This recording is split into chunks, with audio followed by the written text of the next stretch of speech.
Hey, everybody. Welcome back. You're watching Why Am I Yelling? My name is Krista Rizzo. Today is, I don't even know, Monday, March 30th.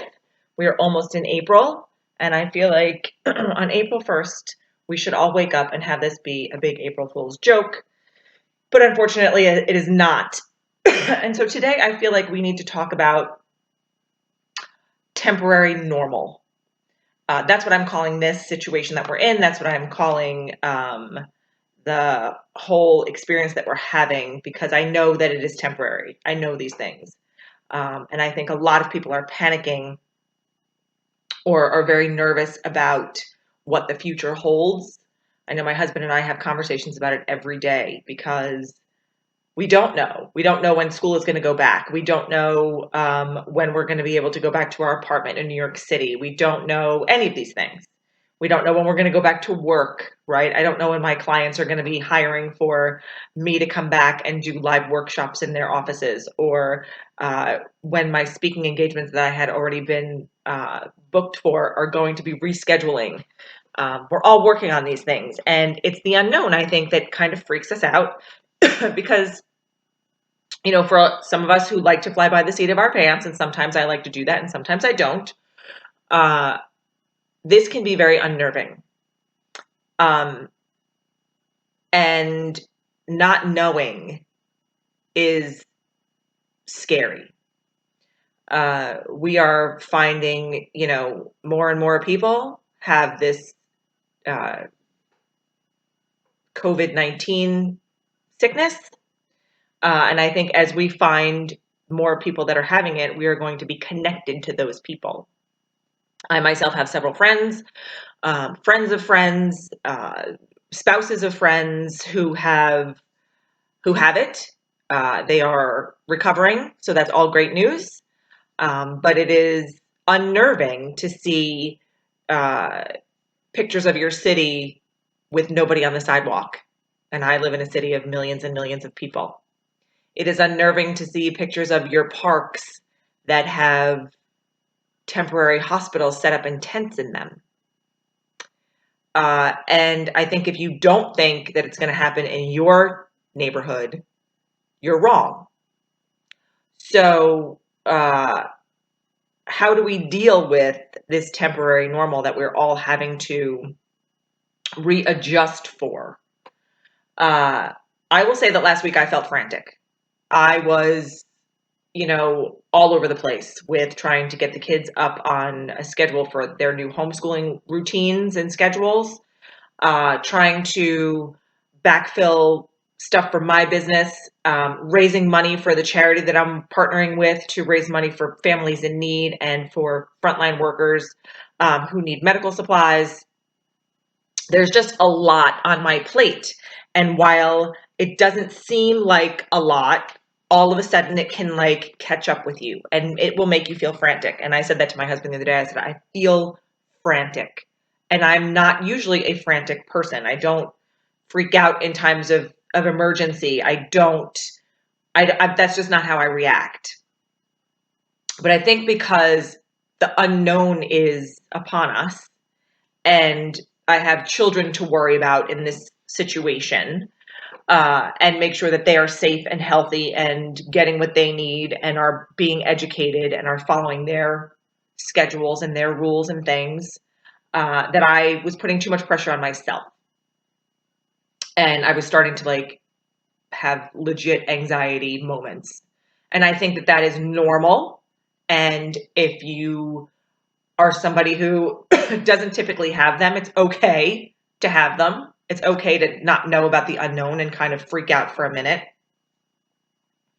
But we kind of have to figure out how our temporary normal is going to look for us so we can navigate it and move through it productively, and most of all, keeping ourselves healthy in the process, right? Anxiety and stress are inducers for sickness as well. And we have to make sure that we're doing everything that we can do for our own personal, physical, and mental health so that we can stay healthy and we can be healthy for the people that we love. So I decided that my temporary normal is going to require some more time for me, and it's going to require a more scheduled and structured time for our day. I realized that it is impossible for me to get up in the morning and expect to be able to be tuned in 100% to my business when I have to help homeschool a second grader and a high schooler. Now, my high schooler is pretty self-sufficient. He locks himself in this very room. We have a desk in my bedroom, and that's his workspace upstairs. So he's pretty self-sufficient. He doesn't really need much. He might have a question or two, but that's it. But I am basically now a second grade teacher, along with being a mom and a business owner and a wife and all the other things that I'm doing while we are in quarantine. So, and I have allergies. Oh, by the way, so I'm fine. So I realized the other night after we went through our week last week and pretty much half of the week before, because it was getting ready and setting up and doing all the things and all the stuff that I had been going on, that I needed physical space for myself to be able to like step back or block out my day accordingly. And I'm usually really good at that. So I had to get back into that routine. I allowed myself a week of frantic, and now we're into the groove. So I think finding your temporary normal is a really good way to feel like you're accomplishing things, even though you're not going outside to do things, or you're not seeing your friends, or you're not going about your regular, normally scheduled programming. So how does that look for me? So for me, it looks like I get up early. I'm up before everybody else in my house, and I spend some time with myself. I do some meditation.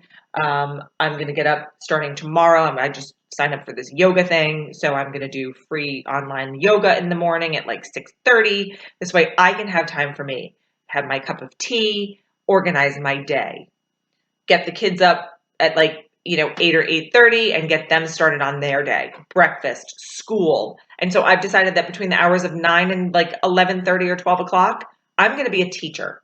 I'm going to be present for my little one. We are going to do learning. We are going to be outside for his outside moments. We're going to do everything we need to do to get his stuff done in his scheduled time.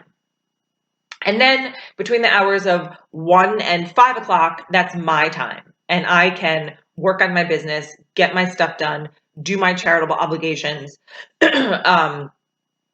reach out to partners and people that I'm collaborating with now. I'm just started getting a bunch of podcast interviews scheduled, and I'm going to start recording those.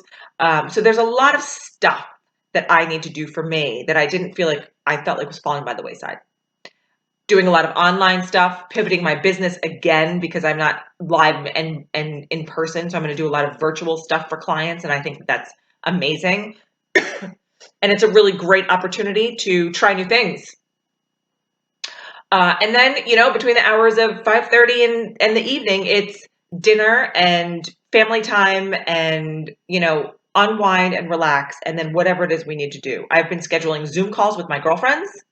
I do a social distancing walk with a good friend of mine up here in the country where we are right now. And we go out every day and we take a walk and we socially distance from each other, but it's a way for me to stay connected to people because I need to be around people. I'm a people person.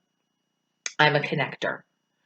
So what I'm saying is everybody's temporary normal looks different depending on where you live, depending on your access to outside things, depending on what your job is, or if your job is on hold, or whatever it is that you're doing.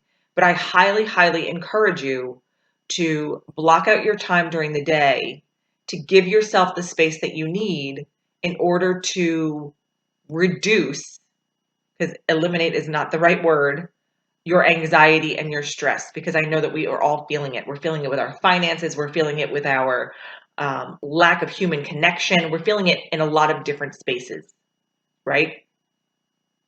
So block out your time, do things that matter to you, cross one thing off your to-do list every day that you don't want to have to cross off. If that is calling your mortgage company and asking for an extension, if that is calling your credit card company and telling them that you are going to be late with the payment or you need to be deferred or whatever it is, because those are the conversations that I'm having with people. The conversations I'm having are, I don't know that I'm going to be able to ... I don't know that it's going to be able to ... And so there are all kinds of concessions that you can make and things that you can do for yourself to help ease your burden of stress. So cross off one thing on your list of the things that you don't want to do, the thing that you've been avoiding, right? Spend more time with the people that you love, connect with them virtually, read more, educate yourself on something. It's a great time to, pick up your hobby that you didn't do before, adult coloring books, stress relievers. Everyone's doing crossword puzzles. I don't like to do crossword puzzles. If anybody needs a crossword puzzle, I have like 5 of them. I will happily ship it to you. And I will wear gloves when I put it in the mailbox.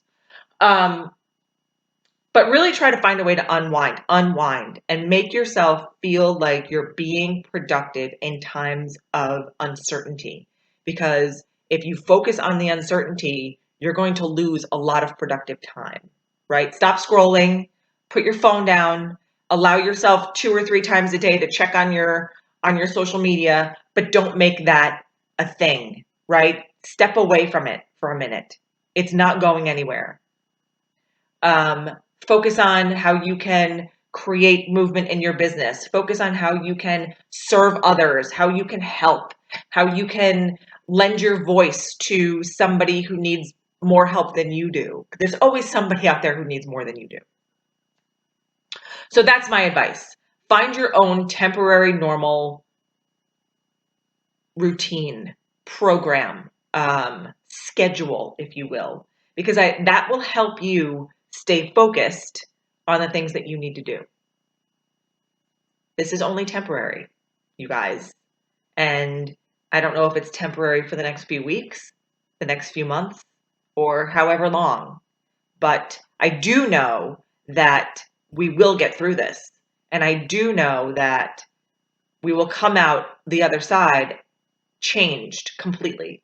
Whether it is personally changed, whether it is nationally changed, whether it is changed within our businesses, within our personal lives, whatever it is, we're all going to experience some kind of change and transformation through this.